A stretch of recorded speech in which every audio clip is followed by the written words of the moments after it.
Batman Arkham Knight might be the most controversial entry in the Arkham franchise, maybe an even bigger conversation starter than Origins. On the one hand, yes, Rocksteady gave us more Batman, knocking the visuals out the park in the process, but thanks to a misleading ad campaign, some off-kilter Batmobile tank segments, and a major plot twist you could guess from the opening scenes, there was a lot to mark Arkham Knight down as the worst of the bunch. Now, as 2019 rolls to a close, a ton of deleted tweets, former leaks from years gone by, and a couple of official tweets are pointing at another installment in the beloved franchise. Developed by Arkham Origins WB Montreal, we're apparently getting a prequel Batman and Robin story that uses Arkham Knight's immaculate engine, revamps the basic combat model, and even hints at the possibility of a side story focused on how Hugo Strange discovered Bruce's true identity. The Court of Owls are apparently big lead villains, and all round it sounds freaking awesome. However, Arkham Knight was far from perfect, and if Warner Brothers are going to press ahead regardless, because we always knew they would, Batman makes bank, I hope that Montreal find ways to capitalize on the misgivings of what went before. I'm Scott from WhatCulture.com, and this is Batman Arkham Court of Owls, 10 things it must learn from Knight. Number 10, ditch Riddler's raceways and give us a payoff to tracking him down. Nobody wanted them, nobody truly enjoyed them, and yet Rocksteady still included a number of bonus raceways as part of Arkham Knight's Season Pass. Even the idea of Riddler somehow having the means to set up a series of large-scale underground racetracks was a reach, despite Edward Nygma's substantial intelligence and prowess. The only logical conclusion for me is to can them all together, but if leaks are correct, we're only getting more. In that case, Warner Brothers Montreal must deliver this time round on the payoff of completing all of these missions and Nygma's other puzzles. Because in Arkham City, finishing all of Riddler's challenges meant that you got a badass scene where Batman dragged Edward through the floor of his own surveillance room, planting a boot to his face before handing him over to the GCPD. Arkham Knight then put him in a big old mech and forced you to have a totally out-of-place battle instead. Like, what? For Insurgency or Court of Owls or whatever the hell we're calling it, if Riddler is yet again going to be a large presence in Gotham, we need a satisfactory, sky-punching resolution that perfectly rewards the occasional busywork of bringing him in. Let's just throw the gauntlet down. Warner Brothers Montreal, I challenge you to beat this scene. Number 9, remove the setup of It All Happens in One Night. Like a weird hangover from Arkham Asylum, each subsequent game has taken place across one night, assumedly as some way to ratchet up the tension and really push Batman to the limits of his capabilities. Thing is, it's utterly unnecessary, and by the time we got to Arkham Knight, with its mishmash of most wanted missions, travel time, main story, and tank battles, there was no way in hell all those things happened within the spate of a few hours. Give us a Batman story that spans a good week, a month, or longer. Give us a scenario that Bruce can't immediately solve, that he has to ponder on for quite some time in and out of the suit, and that he only overcomes after being on the ropes for a good amount of time. Put simply, the one-night timeline setup doesn't work the bigger these games become, and it just needs to go.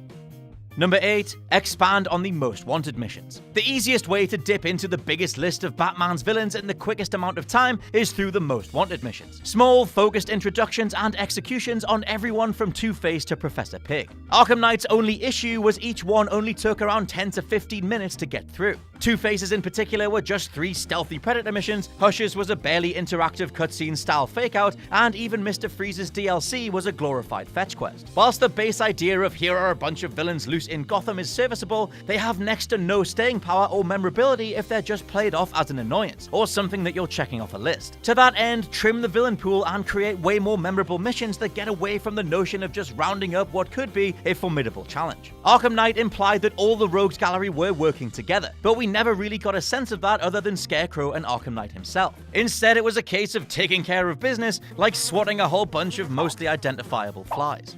Number 7, get as far away from gun-toting Batman as possible. Batman has been in a weird spot on the big screen for the last few years. His Zack Snyder incarnation feeling more like the Punisher with a bat symbol instead of a skull. That version was fundamentally not Batman, mainly down to how incredibly callous Bruce had become in handling firearms and indulging in killing as much as possible. You could see a bit of this vision infect the Arkham series too, as in Arkham Knight, suddenly Batman was leveling street-level thugs with waves of missiles, or was able to plow through groups of them, the explanation being, well, the Batmobile electrocuted them. Seriously, no, they're all fine.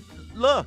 Come on, it's clearly an in-game bending of the rules to get more in line with what the DCEU was doing at the time. We all know that there's no place for a gun-loving Batman, unless it's part of some he's lost his way story, which in this case wasn't earned or even the case in Arkham Knight. If the next Arkham games rumors are true, it'll be a prequel, thereby restoring Batman to more of a martial arts focused fighter with less tech, more ingenuity, and a more exploratory moral compass. It is integral that despite this title's development time, Arkham, whatever it's called, doesn't follow the completely broken incarnation from the DCEU. Number 6, let us repair the Batsuit as part of the story. I cannot be alone in thinking that the repetition of Batman slowly getting more and more degraded as the games went on sort of tarnishes the image of a superhero in the first place. Yes, it totally worked in Arkham Asylum as Bruce was trapped on the island until all the criminals were back in their cages, but so many games on, having the look of the Dark Knight get so scuffed up is something that would be better factored into the story. Remember Arkham Knight's unveiling of the new Batsuit? It was glorious. Let the player earn that suit by checking in on or hearing about its development, eventually coming together at the end to let you go toe-to-toe with whoever that game's big villain is. We saw Injustice 2 introduce the idea of Batman's suit being comprised of a whole bunch of different components too, and whilst the Arkham series shouldn't evolve into a similarly customizable system, actually taking a role in restoring the image and presence of Batman would inherently be very rewarding. Number 5, don't shoehorn in another role for the Joker. Arkham Knight kinda split the fans in two. You're either sick of the Joker in Arkham games thanks to Rocksteady's "we promise he's not in this game" comments before the game being a lie, or you're game for more clown prints, whatever the weather. Personally, I think the Arkham games could just do with ditching Joker altogether for at least one game, if not only to prove that a team of writers can create a worthwhile Batman story without him. Relating back to the leaks though, Joker is apparently behind the mass breakout of Arkham and Blackgate that allows everyone to spread out across Gotham. But that very same info mentions that he's not a main character, instead more of Heath Ledger's dog-chasing cars version. Either way, for the sake of progression, it would be very healthy for a Batman game to choose more unexplored territory, like say the dualism of Two-Face, the saving him from himself fragility of Mr. Freeze, or the technologically reliant likes of Prometheus. All can provide parallels to how Batman thinks and operates, rather than just being the chaos to his order. Number 4, a completely different set of villains. Continuing from the idea of writing an overarching story without the Joker, we need some much more deeper cuts when it comes to the villain pool. Arkham Knight stretched as far as the twisted Professor Pig, but for the most part it was business as usual. Now, one prominent leak from back in 2017 mentioned that WB Montreal are looking to include, and I quote, Maxi Zeus, Dollmaker, Killer Moth, Anarchy, Two-Face, Blockbuster, Ventriloquist, Cornelius Stirk, Tweedledee and Tweedledump, Dusan Al Ghul, Mad Monk, Dalla, and the Riddler. This would mean there's only a handful of crossover from before, yet the likes of Dusan could allow Batman's relationship with the Al Ghuls to be explored even more. Being that Insurgency could be a prequel, there's a lot to be explained or highlighted that even the original trilogy essentially sidestepped for the sake of maintaining pace. Number 3, do way more with the Bat family. The Bruce Wayne of the Arkham trilogy tends to walk a fine line between being the sole protector of Gotham and occasionally admitting that he does need the help of Robin, Oracle, or Nightwing. In Arkham City, he's all but completely dismissive of Robin helping out, remains relatively arrogant in the face of Alfred and Oracle offering advice, and even in Arkham Knight, we only got to feel the combined effort of the dynamic duo in a handful of missions. In the Matter of Family DLC, we did get to see Batgirl working alongside Robin to fell Joker's schemes, introducing a solid dynamic that allows the stakes to be raised before hammering home the notion that our heroes only succeed some scenarios by working as a team. In fact, in Arkham City, Batman will literally die unless you choose to let Catwoman save him. It's that spelled out and yet never capitalized on. Again, if Insurgency's prequel status hints at Batman and Robin working together for the first time, we might see a refined portrayal of Bruce that's less solo-minded, teaming up with Robin for a variety of encounters and extended missions along the way. Number 2, use the Batmobile intelligently.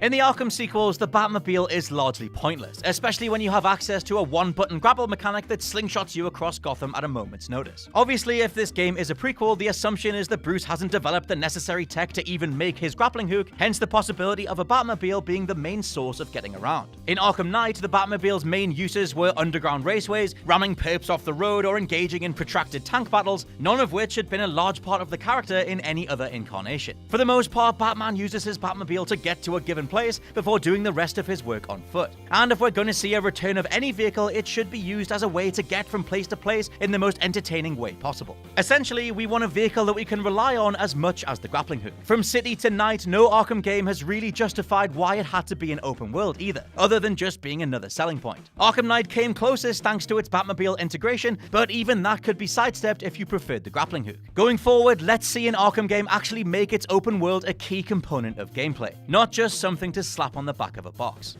Number 1. Explore Bruce's psyche at key points in the story.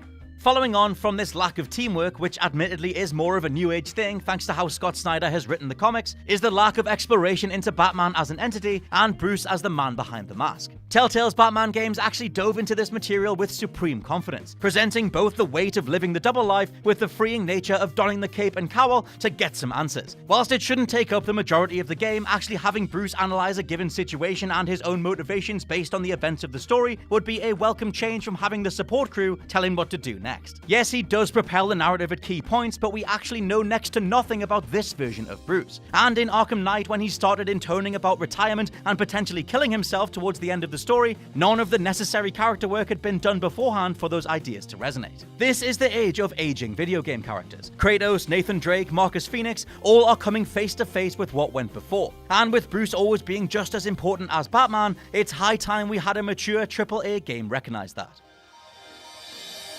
And that is my list of things I truly hope the next Arkham game gets right. Let me know your favorites down in the comments below and what you would choose if you were going to write a wishlist yourself. For now, I've been Scott from WhatCulture.com. Please check out the WhatCulture Gaming Podcast and I'll catch you soon.